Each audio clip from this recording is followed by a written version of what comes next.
Salut les amis, ça va?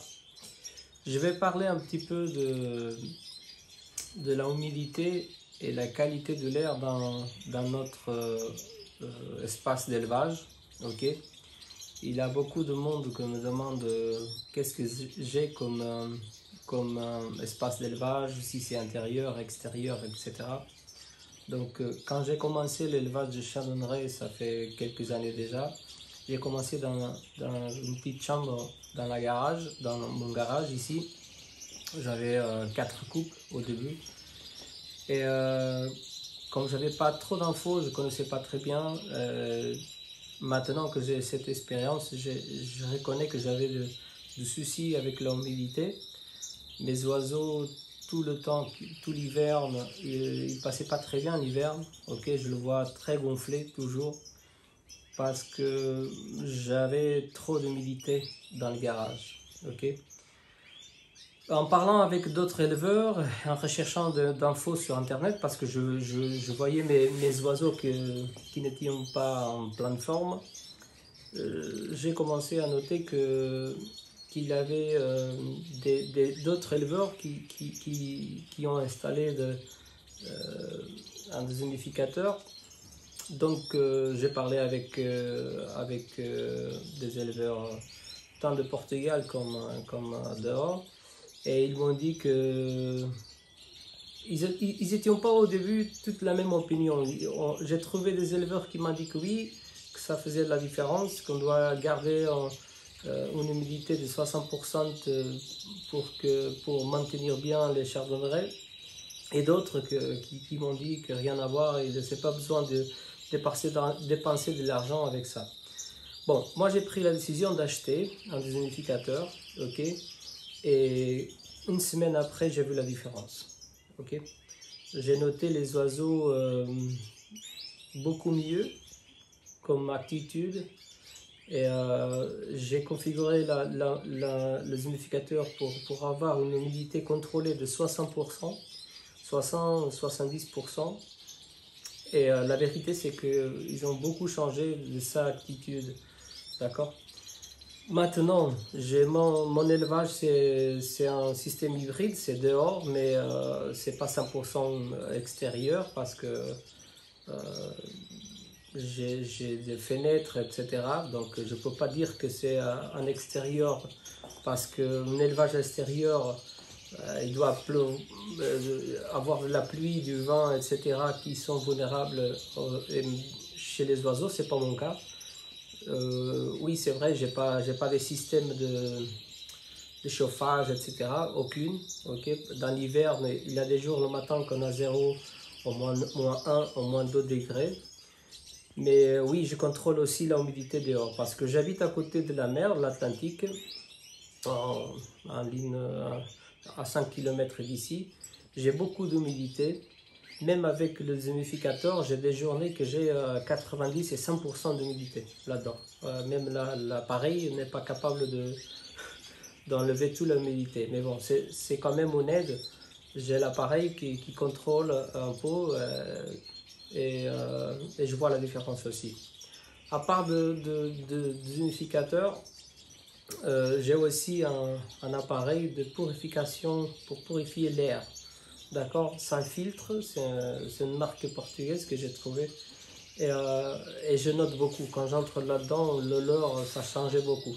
Ok, et je vois aussi dans les oiseaux que la différence, c'est brutal là-dedans. Il a de l'odeur, mais pas l'odeur qu'il avait avant.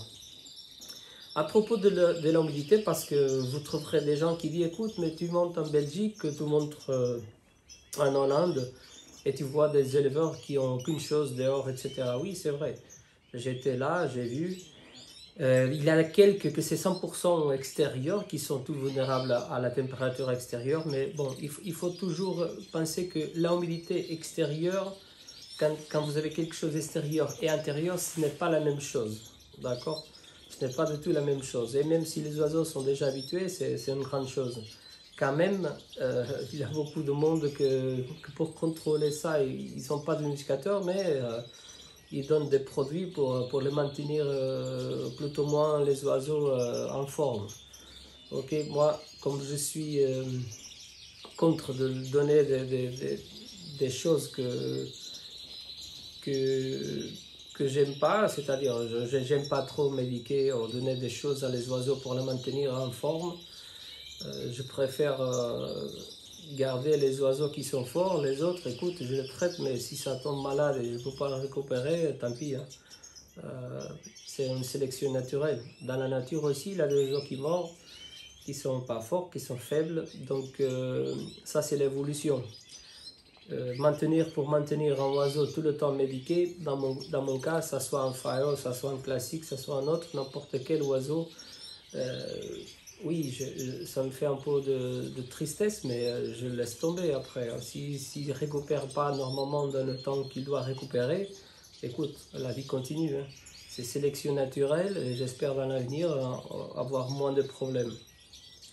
Mais le focus de ça, c'est vous dire que oui, c'est vrai qu'il y a des éleveurs qui ont 100% extérieur, la volière, etc. S'ils sont déjà habitués, l'humidité extérieure n'est pas la même que dans une chambre parce que la qualité de l'air, ça ne circule pas comme dans l'extérieur. Dans l'extérieur, l'air, il circule. Il ne reste pas là en même lieu. Dans une chambre, si vous n'avez pas des systèmes d'extraction de l'air, etc., c'est compliqué de gérer et c'est aussi très, très difficile, même pour eux, pour les oiseaux, et même pour les graines, hein, parce que les graines sont exposées à tellement d'humidité qu'après ça développe aussi de bactéries, de hongos, etc. Okay? Ça, c'est aussi une question pertinente que je dis à beaucoup de monde, c'est vous devrez avoir attention au lieu où vous gardez votre graine, d'accord? Parce que vous pouvez acheter les graines les plus beaux du marché, les plus belles qualités du marché, mais si vous les conservez dans un lieu avec beaucoup d'humidité, ça deviendra un problème, parce que les graines perdent de la qualité, développent des problèmes, après les oiseaux mangent, et c'est un problème, ok?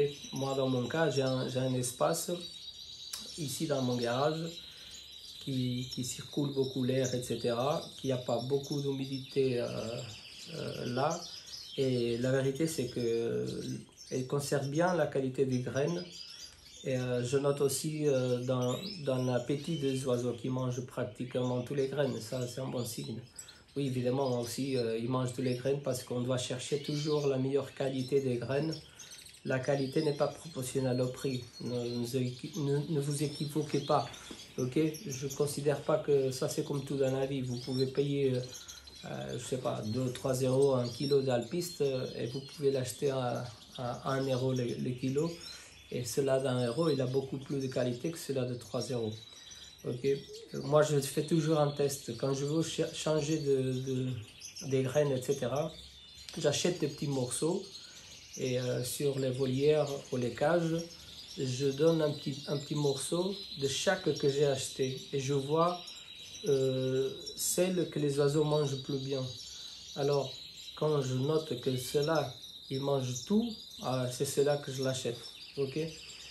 Parce que j'ai dit ça, je crois que dans notre vidéo, parfois ce n'est pas une question de la marque ou des fabricants de les graines qui vous vendez, mais c'est une question de l'approvisionnement de ceux-là qui vous vendent les graines. S'ils ne sont pas bien acconditionnés les graines, ils ne vont pas vous arriver dans bonnes conditions et ça va faire pas de bien les oiseaux. D'accord? Et bah, c'est cela, cette petite vidéo que je voulais faire, vous passer ce message-là à propos de l'humidité. Oui, j'ai un dehumidificateur. Je l'ai configuré à 60%. Je l'arrête maintenant plutôt en avril. D'avril à la fin de l'élevage, je l'arrête parce que j'ai pas besoin, il n'a pas beaucoup d'humidité. C'est l'inverse. Mais après, à partir de septembre jusqu'à avril, il est toujours allumé pour contrôler l'humidité que j'ai. Même si mon espace d'élevage n'est pas 100% intérieur. Et oui, je contrôle aussi la qualité de l'air avec un appareil de purificateur de l'air, okay, pour tuer des bactéries, etc. Ok, si vous avez des questions, des choses que vous voulez que je parle dans la chaîne, vous m'écrivez, vous me faites un commentaire et après je vais essayer de faire dans la prochaine journée une vidéo en expliquant tout ça. D'accord? Merci pour votre temps et j'espère que ça soit d'utilité les petits conseils que je donne sur la chaîne. À bientôt, ciao!